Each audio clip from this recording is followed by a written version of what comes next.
the April 8th massacre would not have happened. Secondly, the UNHCR should recognize all Ashraf residents as political refugees in order to prevent attacks by the Iranian regime and its Iraqi proxies.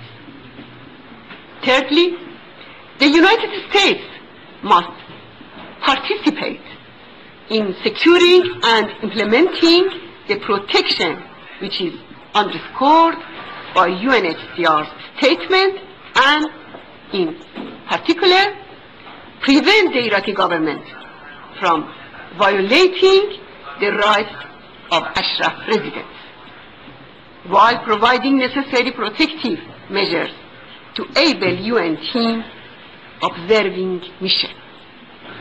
I would also like to call on the Swiss government as the guardian of Geneva Convention to take urgent measures in order to guarantee the protection of the residents of Ashraf.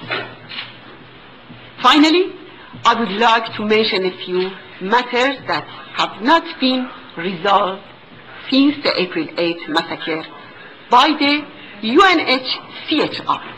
If the investigation into the April 8th massacre emphasized by Mrs. Pillai was completed by now, much of the inhuman pressures exerted on Ashraf residents would not be taken place today.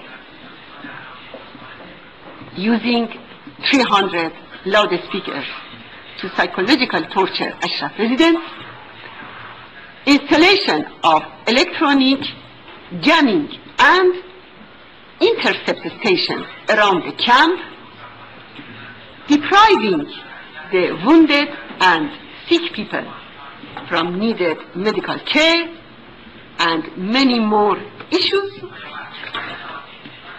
Are these not a major violation of human rights? The deadline to close Camp Ashraf by end of 2011 is a warning of yet another massacre.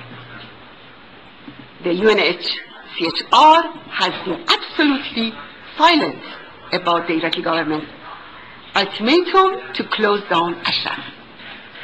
Even in its report to the Human Rights Council on June and September 2011, the UNHCR has not mentioned violations of human rights in Iran and Ashraf. For the past 150 days, Iranians and families of Ashraf residents have staged a sitting in front of UN agencies in Geneva to demand international protection for Ashraf. We call on the United States of America, the European Union, and also the Swiss government to provide protection for Ashraf residents until a peaceful and long-term solution is found. The silence over executions and torture of Iranian political prisoners must end. The Iranian resistance demands the referral of the Iranian regime's violation of human rights to the UN Security Council. I thank you all very much.